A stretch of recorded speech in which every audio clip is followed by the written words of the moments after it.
Friends నమస్తే, good morning. ఎలా ఉన్నారు? బాగున్నారు? నేనైతే బాగున్నాను. మీరు బాగున్నారు కోరుకున్నానండి.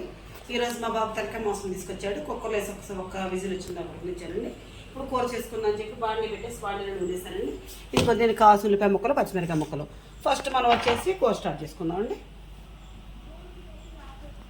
దీనికి కావాల్సిన పదార్థాలండి: సాల్టు, పసుపు, కారం,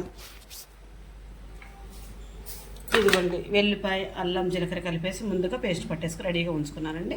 ఈ పేస్ట్ కూరలో వేసుకోవడానికేనండి. చూసారు కదండి, పచ్చిమిరకాయలు, ఉల్లిపాయలు, బాయిల్ చేసిన మటను, ఇది ఇది సారీ అండి పేస్ట్ అండి, అల్లం ఉల్లిపాయ పేస్ట్, ఉప్పు, పసుపు, కారం, ఆయిల్ పెట్టేస్తాను కదా, నూనె కాగేసిందండి. అది చూడండి, పచ్చిమిరకాయలు వేస్తానండి, ఉల్లిపాయలు కూడా వేస్తానండి.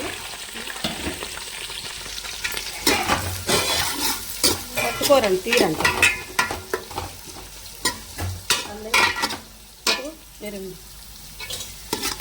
ఇదిగోండి చక్కగా ఉల్లిపాయలు, పచ్చిమిరపకాయలు చక్కగా ఎర్రగా వేగనిద్దామండి. చక్కగా మంచిగా ఇదిగోండి చక్కగా ఉల్లిపాయలు, పచ్చిమిరకాయలు చక్కగా ఎర్రగా వేగినాయి కదండి. ఇప్పుడు మనం బాయిల్ చేసి పెట్టుకున్న మటన్ చూసారండి, ఇది దీన్ని అంతా అందులో వేసేసుకుందామండి.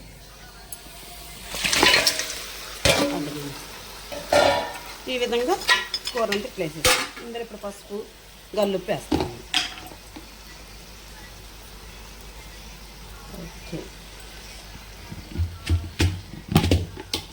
వాటర్ ఉంది కాబట్టి గల్లుప్పు వేసుకుందామండి, కరిగిపోద్ది కాబట్టి.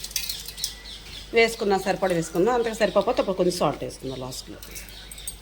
చక్కగా దీన్ని ఇప్పుడు గరిటెతో తిప్పుతాం కాదండి, మనం క్లాత్ ఒకటి తీసుకుని ఇలా ఎగరేద్దామండి. వీడియో ఆపేస్తున్నాం. చక్కగా ముక్కలు మొత్తం పైకి కిందకి ఇలా మన చేతితో క్లాత్ తీసుకొని దాకా ఇలా ఎగరేస్తే ముక్కలు మొత్తం మంచిగా మిక్స్ అయిపోయిందండి. ఇట్లా దీన్ని ఒక పావు గంట సేపు మగ్గిన తర్వాత మనం కారం వేసుకుందామండి.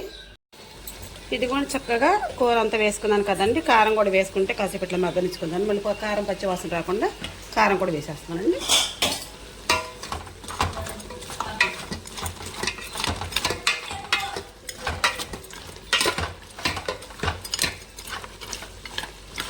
ఇందులో మూలికలు ఉన్నాయి చూసారండి. మనుషులు ఆటలో తింటేనండి రాడ్లు గట్ట ఆటికి మంచిదంటండి. ఇది తలమాసం కదండి, తలమాసం తలకి, బ్రెయిన్కి, చిన్నపిల్లలకి అందరికీ తింటే చాలా మంచిదంటండి. మా బాబు ఎప్పటి నుంచో కావాలి కోరితే ఈరోజు తీసుకొచ్చాడండి. నీట్గా చేయమ్మా అని చెప్పాడండి. ఇది ఒకటి మగ్గనిచ్చుకుందామండి. జీలకర్ర కలిసి పేస్ట్ పెట్టని చూపించాను కదండి, అది వేసి ఒక 5 నిమిషాలు అవుతుందండి.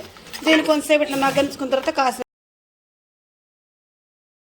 ఇదిగోండి పసుపు, ఉప్పు, కారం, వెల్లిపాయ పేస్ట్, చక్కగా అల్లం, వెల్లుల్లిపాయ, జీలకర్ర మొత్తం పట్టేసాను కదండి. పచ్చిమిరకాయలు మొత్తం ఆయిల్తో మగ్గబెట్టి ఇది బాయిల్ చేసుకున్న తర్వాత ఈ కూరను అందులో వేస్తాను కానీ వేసాక ఉప్పు, పసుపు, కారం వేసాను కదా, చక్కగా మంచిగా మగ్గిందండి. మగ్గిన తర్వాత వాటర్ పోసుకున్నాను కాసండి.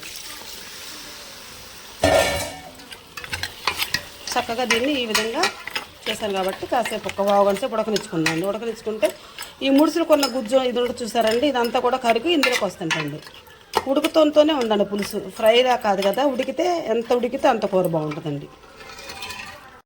ఇది కూడా చక్కగా వాటర్ పోస్తాను కదండి, చక్కగా కూర అంతా దగ్గరగా ఉడుకుతుంది కదా. ఇంకొద్ది పులుసు ఉందండి. ఈ పులుసు ఉండగానే కొంచెం మనం ధనియాల పొడి వేసుకున్నాం అనుకోండి, చక్కగా ఈ ఫ్లేవర్ కూర మొత్తం కూడా ఇది వద్దండి. ఇది వేసాక చాలాసేపు మనం ఉంచుకుందండి. ఎందుకంటే వాటర్ ఎక్కువ ఉంది కాబట్టి కొంచెం మగ్గ పెట్టుకుంటే గుజ్జు గుజ్జుగా ఉండదండి. అచ్చం పులుసులాగా కాకుండా అచ్చం ఎగురుగా కాకుండా మీడియం సైజులో ఉంటుందండి.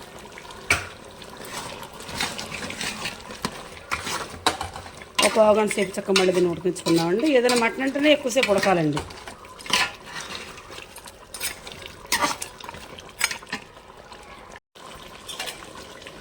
ఇది కూడా చక్కగా వాటర్ మొత్తం ఇంకిపోతుంది కదండి.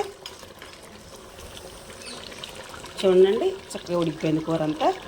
నేను చేసే విధానం మీకు నచ్చితే నాకు ఒక లైక్ ఇవ్వండి. Please subscribe.